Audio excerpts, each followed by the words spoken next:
نحمده ونصلي على رسوله الكريم اما بعد فاعوذ بالله من الشيطان الرجيم بسم الله الرحمن الرحيم ام لهم شرك في السماوات والارض صدق الله مولانا العظيم وصدق رسوله النبي الامين المتين الكريم ونحن على ذلك لمن الشاهدين والشاكرين والحمد لله رب العالمين.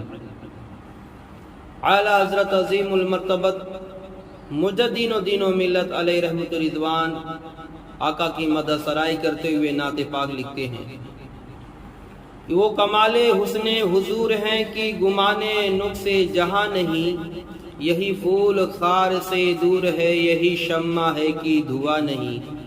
میں نثار تیری کلام پر ملی یوں تو کس کو زبان نہیں، وہ سخن ہے جس میں سخن نہ ہو، وہ بیان ہے جس کا بیان نہیں. اور دشمن احمد پہ شدت کیجئے، دشمن احمد پہ شدت کیجئے، ملحدوں سے کیا مروت کیجئے. گیز میں جل جائے بے دینوں کا دل، یا رسول اللہ صلی اللہ تعالی علیہ وسلم کی کثرت کیجئے. آج کے اس پروگرام میں شرک کے معنی قرآن عظیم فرقان حمید سے جو بیان کی گئی، شرک کے کتنے معنی ہیں، قرآن مجید میں استعمال کتنے معنی میں استعمال کیا گیا ہے، اور شرک کی کتنے قسمیں ہیں. تو شرک کے لغوی معنی حصہ یا ساجھا کا ہے، لہذا شریک کے معنی ہوئے حصے دار یا ساجھی دار، پارٹنر. رب تعالیٰ فرماتا ہے ام لہم شرک فی السماوات والارض، کیا ان بتوں کا ان آسمانوں اور زمینوں میں حصہ ہے. حل لکم مما ملکت ایمانکم من شرکاء فیما رزقناکم فانتم فیہ سواء تخافونہم کخیفتکم انفسکم، کیا تمہارے مملوک غلاموں میں سے کوئی شریک ہے اس میں جو ہم نے تمہیں دیا ہے کہ تم اس میں برابر ہو. ان غلاموں سے تم ایسا ڈرو جیسا اپنے نفسوں سے ڈرتے ہو. اور دوسری جگہ اللہ تعالیٰ ارشاد فرماتا ہے قرآن مجید میں کہ رجلاً فیہ شرکاء متشاکہون ورجلاً سلما لرجل هل یستویان، کہ ایک وہ غلام جس میں برابر کے چند شریک ہوں، اور ایک وہ غلام جو ایک ہی آدمی کا ہو، کیا یہ دونوں برابر ہیں. تو ان آیتوں میں شرک اور شریک کا معنی لغوی معنی استعمال ہوا ہے، اور تو ان آیتوں میں شرک اور شریک لغوی معنی میں استعمال ہوا ہے، یعنی حصے دار ساجھی دار. لہذا شرک کے لغوی معنی ہے کسی کو خدا کے برابر جاننا، کسی کو خدا کے برابر جاننا. یا قرآن مجید میں یہ لفظ دو معنی میں استعمال ہوا ہے. شرک بمعنی کفر، اور ان آیات میں آیا ہے کہ ان اللہ لا یغفر ان یشرک بہ ویغفر ما دون ذلک لمن یشاء. اللہ تعالیٰ اس جرم کو نہ بخشے گا کہ اس کے ساتھ شریک کیا جائے، اس کے سوا جس کو چاہے بخش دے. اور دوسری جگہ قرآن میں فرماتا ہے وَلَا تُنْكِحُوا الْمُشْرِكِينَ حَتَّى يُؤْمِنُوا، نکاح نہ کرو مشرکوں سے یہاں تک کہ ایمان لے آئیں. تو ان دونوں آیتوں میں پہلے معنی میں جو ہے کہ اللہ ہر جرم کرنے والے کو بخش دے گا مگر شرک کرنے والے کو معاف نہیں فرمائے گا. کیا مطلب؟ اس کا مطلب کہ جو دو خدا مانے یا دو سے زیادہ خدا مانے اسے مشرک کہتے ہیں، اور شرک کرنے والے کو اللہ معاف نہیں فرمائے گا، کفر کرنے والے کو معاف نہیں فرمائے گا۔ اور دوسری جگہ پر ہے کہ اے محبوب صلی اللہ تعالی علیہ وسلم، آپ اپنے امتیوں سے فرما دیں کہ نکاح نہ کرو مشرکوں سے، جو مشرک مالدار ہیں ان سے نکاح، یعنی نکاح نہ کرو مشرکوں سے یہاں تک کہ وہ ایمان نہ لے آئیں، مسلمان نہ ہو جائیں۔ اس آیت میں یہ بتایا گیا، وَلَا عَبْدٌ مُؤْمِنٌ خَيْرٌ مِّن مُشْرِكٍ، مومن غلام کہ وَلَا تُنكِحُوا الْمُشْرِكِينَ حَتَّى يُؤْمِنُوا، نکاح نہ کرو مشرکوں سے یہاں تک کہ ایمان لے آئیں، تب ان سے نکاح فرمائیں آپ۔ ما کان ولا عبد مؤمن خیر من مشرک، مومن غلام مشرک سے اچھا ہے، یعنی یہ اس کی تشریح ہے، تشریح کی طرف جائیں تو لمبی تقریر ہو جائے گی کہ آقا صلی اللہ تعالی علیہ وسلم نے فرمایا کہ تمہارے ان کافر مالداروں سے بہتر ہیں تمہارے غلام جو ایمان لے آئے ہیں، کہ مومن غلام مشرک سے اچھا ہے۔ اور ما کان للمشرکین ان یعمروا مساجد اللہ شاہدین علی انفسہم بالکفر، مشرکوں کو یہ حق نہیں کہ اللہ کی مسجدیں آباد کریں اپنے کفر کی گواہی دیتے ہوئے۔ تو ان آیاتوں میں شرک سے مراد ہر کفر ہے، کیونکہ کوئی بھی کفر بخشش کے لائق نہیں ہوتا، اور کسی کافر مرد سے مومنہ عورت کا نکاح جائز نہیں، اور ہر مومن ہر کافر سے بہتر ہے، چاہے مشرک ہو، چاہے جیسے ہندو یا کوئی اور جیسے یہودی، پارسی، مجوسی۔ دوسرا معنی کہ شرک کے یعنی کسی کو خدا کے برابر جاننا کفر سے خاص ہے، اور کفر اس سے عام ہے، یعنی ہر شرک کفر ہے، ہر کفر شرک نہیں۔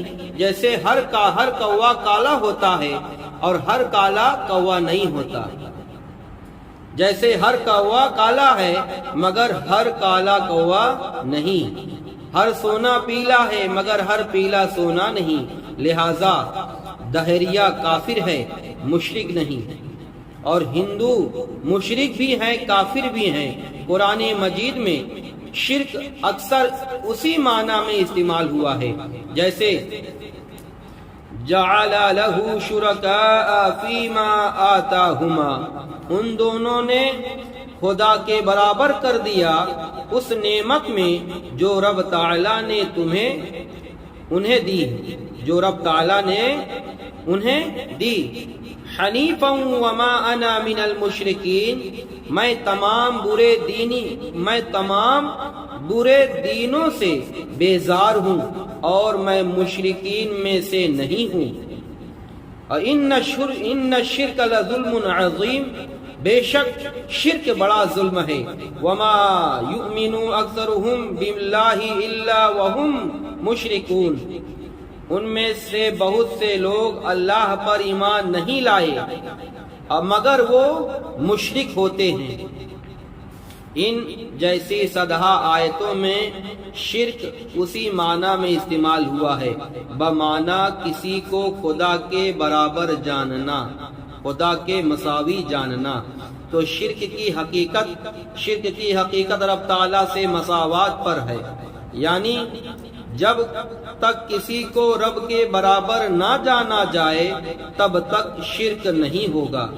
اسی لیے قیامت میں کفار اپنے بتوں سے کہیں گے تاللہ ان کننا لفی ضلال مبین اذ نسویکم برب العالمین، خدا کی قسم ہم کھلی گمراہی میں تھے کہ تم کو رب العالمین کے برابر ٹھہراتے تھے۔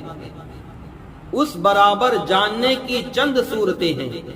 ایک یہ کسی کو خدا کا ہم جنس مانا جائے، جیسے عیسائی عیسیٰ علیہ السلام کو اور یہودی عزیر علیہ السلام کو خدا کا بیٹا مانتے تھے، اور مشرکین عرب فرشتوں کو خدا کی بیٹیاں مانتے تھے، چونکہ اولاد باپ کی ملک نہیں ہوتی بلکہ باپ کی ہم جنس اور مساوی ہوتی ہیں، لہذا یہ ماننے والا مشرک ہوگا۔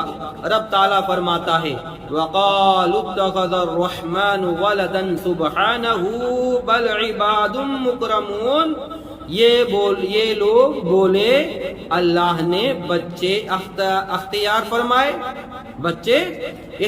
فرمائے، پاکی ہے اس کے لیے، بلکہ یہ اللہ کی عزت والے بندے ہیں، بچے نہیں۔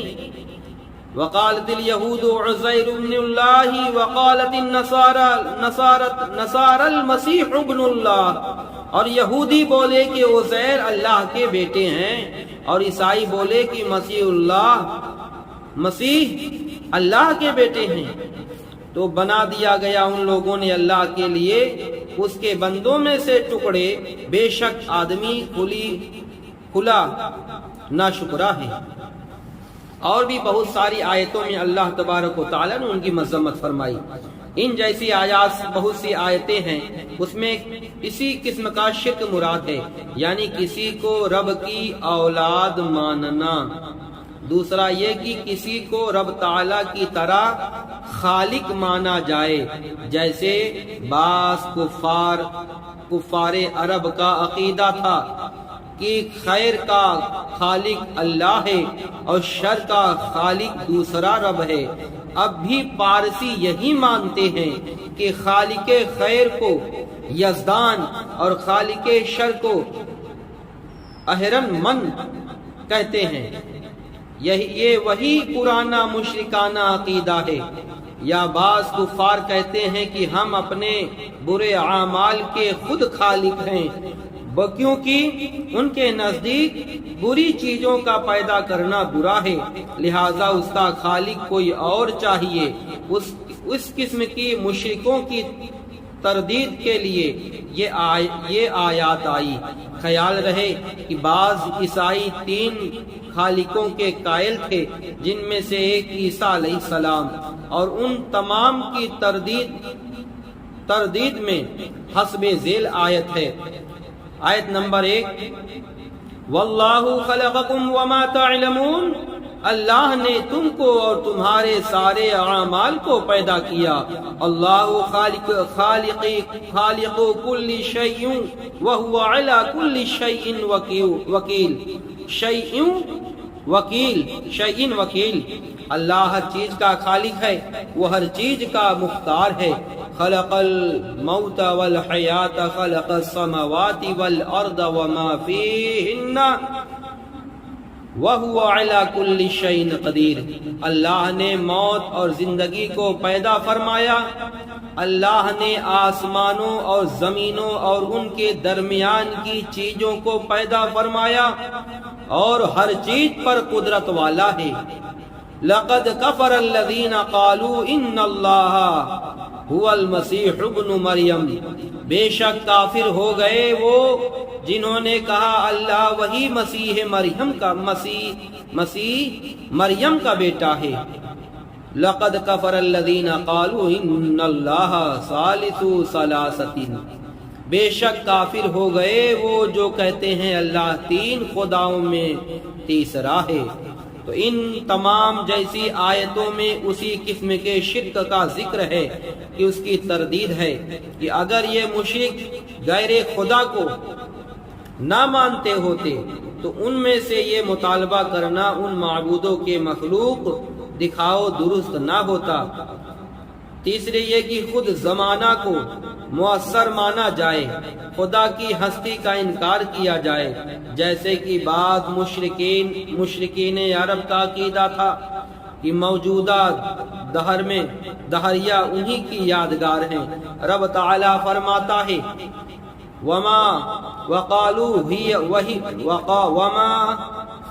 قرآن مجید میں وَقَالُوا مَا هِيَ إِلَّا حَيَاتُنَا الدُّنْيَا نَمُوتُ وَنَحْيَا وَمَا يُهْلِكُنَا إِلَّا الدَّهْرُ وَمَا لَهُمْ بِذَلِكَ مِنْ عِلْمٍ، وہ بولے وہ تو نہیں مگر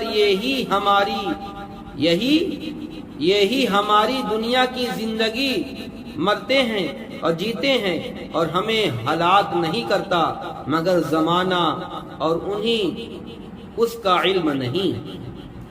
اس قسم کے دہریوں کی تردید کے لیے تمام وہ آیات ہیں جن میں حکم دیا گیا کہ عالم کے عجائبات میں غور کرو کہ ایسی حکمت والی چیزیں بغیر خالق کے نہیں ہو سکتی۔ بسم اللہ الرحمن الرحیم کہ ان فی خلق السماوات والارض واختلاف اللیل والنہار لآیات لأولی الالباب، بے شک آسمان و زمین کی پیدائش اور دن رات کے گھٹنے بڑھنے میں نشانیاں ہیں عقل مندوں کے لیے۔ اور فرمایا افلا ينظرون الى الابل كيف خلقت والى السماء كيف رفعت والى الجبال كيف نصبت والى الارض كيف سطحت، کیا یہ نہیں دیکھتے اونٹ کی طرف کہ کیسے پیدا کیا گیا ہے، اور آسمان کی طرف کیسا اونچا کیا گیا ہے، اور پہاڑوں کی طرف کہ کیسے گاڑا گیا ہے، زمین کی طرف کیسے بچھائی گئی ہے۔ اس قسم کی 20 آیات میں ان دہریوں کی تردید ہے۔ چوتھا عقیدہ یہ ہے کہ خالق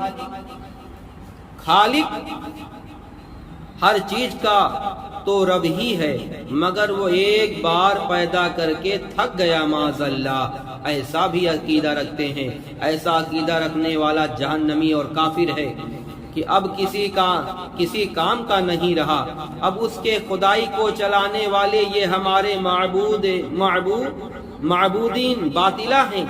اس قسم کے مشرکین عجیب بکواس کرتے ہیں، کہتے ہیں کہ 6 دن میں آسمان زمین پیدا ہوئے، 7واں دن اللہ نے آرام کا رکھا تھا۔ معاذ اللہ، استغفر اللہ۔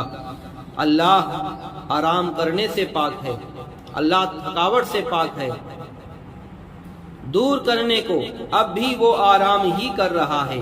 چنانچہ فرقہ تعطیلیہ اسی قسم کے مشرکوں کی یادگار ہے۔ اس کی تردید ان آیات میں ہے کہ وَلَقَدْ خَلَقْنَا السَّمَاوَاتِ وَالْأَرْضَ وَمَا بَيْنَهُمَا فِي 6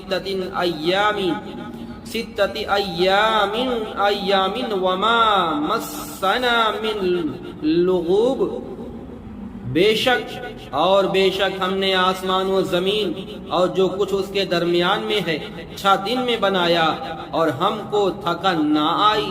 اللہ تعالیٰ تو قرآن مجید میں فرماتا ہے اور افَأَعِينَا بِالْخَلْقِ الْأَوَّلِ بَلْ هُمْ فِي لَبُوسٍ مِنْ خَلْقِ جَدِيدٍ، تو کیا ہم پہلی بار بنا کر تھک گئے بلکہ وہ نئے بننے سے شبہ میں ہیں۔ اولم يروا ان اللہ الذي خلق السماوات والارض ولم يعمى بخلقهن بقادر على ان يحيي الموتى، اور کیا ان لوگوں نے غور نہ کیا کہ اللہ تعالیٰ نے آسمانوں اور زمین کو پیدا فرمایا اور انہیں پیدا کر کے